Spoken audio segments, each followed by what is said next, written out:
Splinter Cell Blacklist. This is a Perfectionist difficulty walkthrough. Perfectionist is the hardest difficulty, and it means like the enemies have the best AI and most aggressive AI.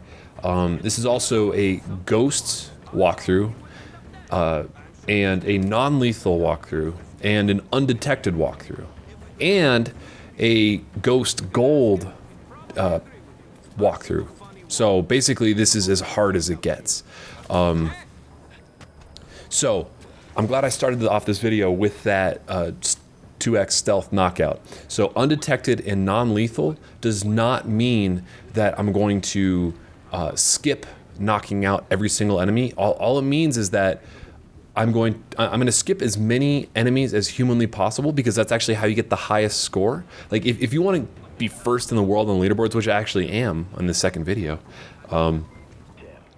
then you have to skip every single enemy possible. But for the purposes of simplicity and just, you know, finishing this walkthrough in a timely manner, I will be knocking out a few enemies. I will hide their bodies when I need to, but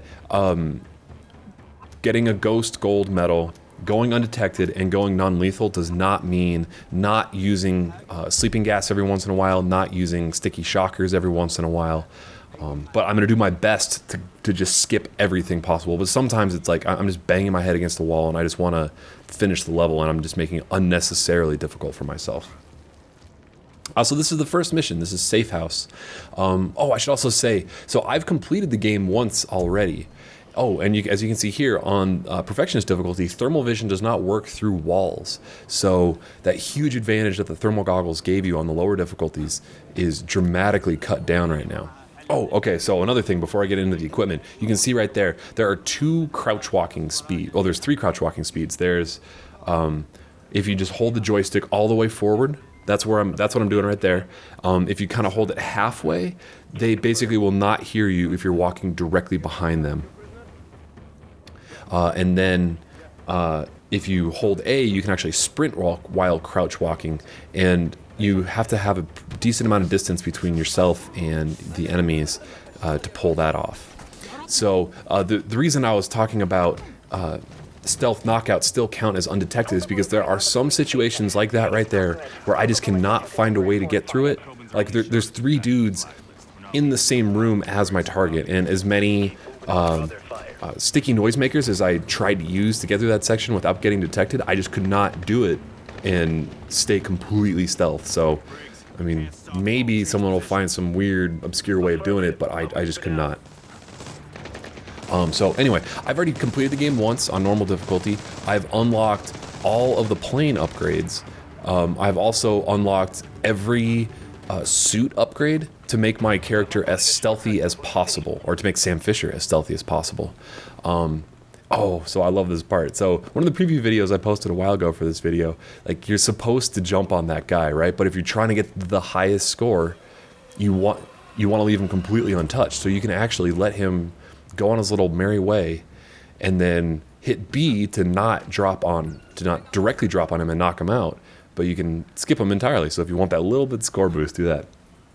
So anyway, I have all of the upgrades that I need right now. The most important ones, there's a couple plane upgrades that are very helpful. You can see my little mini map. It shows what direction the enemies are facing. That's incredibly helpful, especially because now your thermal goggles don't work through walls.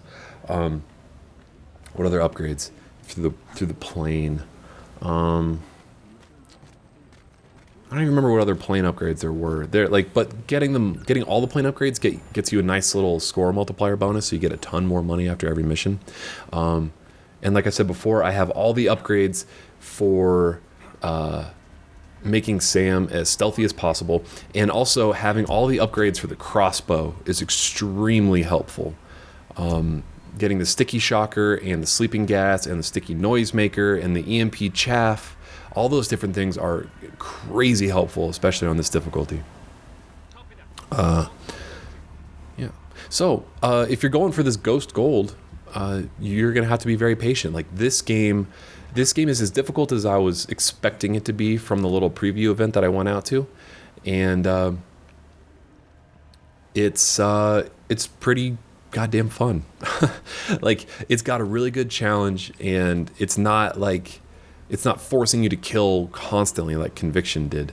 It's more the kind of classic Splinter Cell that I was expecting. So if you haven't figured it out yet, that little white half circle bar, if that fills, or quarter circle bar, if that fills up all the way and then starts flashing, that means you've been detected, and they're going to start firing on you really quick, and you're not going to be able to get the Undetected challenge complete. You still may be able to finish the level and get the Perfectionist Gold difficulty score challenge, but you're not going to be able to get that final one.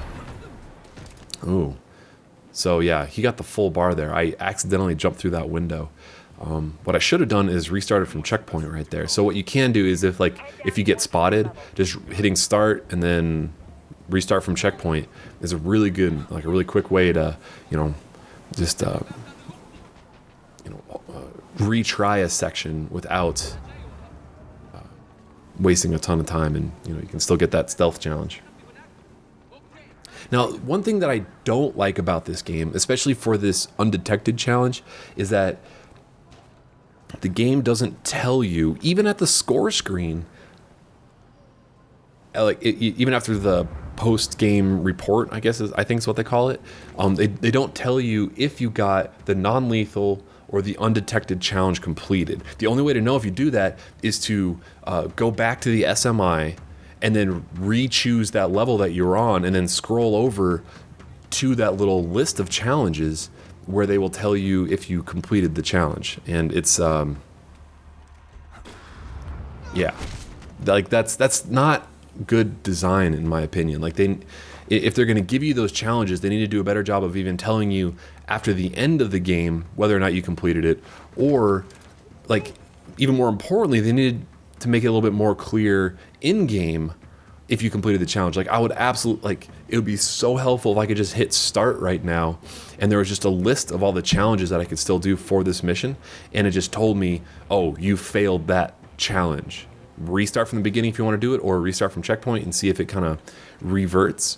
But it doesn't do that. And that's something I've been complaining about in stealth games since one of the first guides I made was for Hitman Blood Money, and that guide drove me insane. And I'm surprised that I stuck with making video walkthroughs after that game, because it was so poorly designed for playing on the hardest difficulty and completing all the challenges and stuff like that. Because in this game, they could do a much better job of letting you know if you have been detected and screwed up that challenge.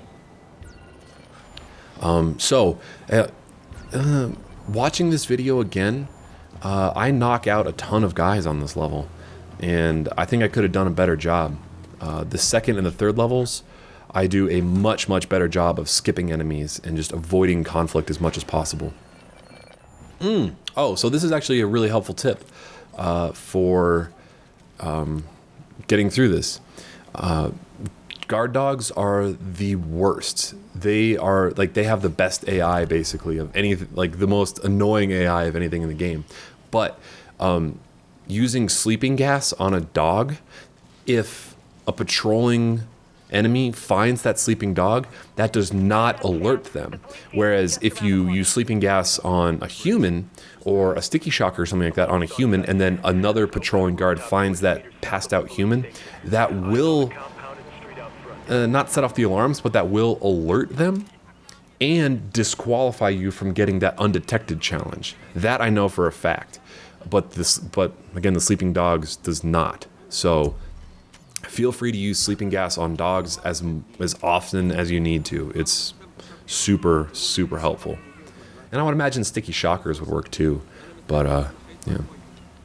So you can see right now, I tagged that dog, and that's a really helpful trick that I used a lot in Conviction, and that you can use a lot in this game too. Tag the enemies that you know you're going to have problems with, even if you're not planning on using the execute. And you can't use the execute function on Perfectionist difficulty. It's not even available to you. But tagging that dog just makes it so much easier for me to track him and make sure that I don't accidentally run into him around a corner or something like that. So, yeah. What else did I want to talk about? Got all the upgrades, everything unlocked. Perfectionist, Ghosts, Undetected. Yeah, so now we're just getting through the level. A lot of this game is finding the route, the hidden route. So like going on top of that, like one of my favorite, okay, I love making Splinter Cell walkthroughs, at least I did. I liked making one for Double Agent, and I'm liking making this one. I did not particularly like making my walkthrough for Conviction because it was a much more action-oriented game and it wasn't that challenging. But I'm having so much fun making this walkthrough because there are so many great hidden routes that I know that you guys watching this video, you're gonna see me take that upper rooftop area and just say to yourself, holy crap, I didn't know that route existed. And like, wow, this walkthrough was really helpful. So at least I hope so. I mean, that's how I kind of feel about, you know, when I play through a level for the first time on Perfectionist, I basically, what I frequently do is I will kill everybody in the room and then just run around the room for a little bit. And, okay, so for this part right here, the noisemakers are insanely helpful for getting through levels. So distract those two dudes with the noisemaker, scoot behind them, and then just kind of get up these stairs over here as quickly as humanly possible. If you go around the outside and kind of take your time, it can be really tough to make it up this set of stairs because there'll be a guard that just kind of sits there and falls asleep.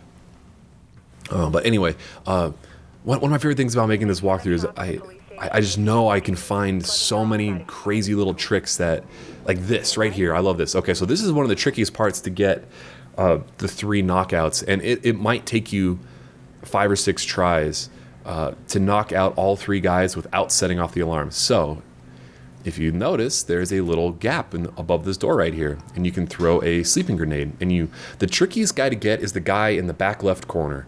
And if you can knock him out with that sleeping gas, you will most likely knock out all 3. But like I said, that will take you quite a few tries to knock all 3 out with sleeping gas. So after you capture KOBIN, you'll keep me safe, right? just bust out your sticky shocker. Wait for these 2 dudes to finish talking to each other, and then the second guy is going to kind of patrol into the next room. Just give this guy the shocker. You know, 2 in the pink, 1 in the stink, the way he likes it. I mean, you just knocked him out with the shocker. He loves that. Anyway, and then shoot that dude in the back. And then there is a dude here in this 3rd room. Or a 3rd dude in this room. And then that is the end of the level. So yeah, thanks for watching this first walkthrough video. Give it a thumbs up and a like and all that good stuff. And let me know what other stuff other than a walkthrough you want to see for this game, because I'm really enjoying playing this, and I'm thinking I'm going to be making a lot of videos for it. So yeah, give me some feedback. What else you want to see, because I got some time before my next big project starts. All right, thanks for watching. Game on.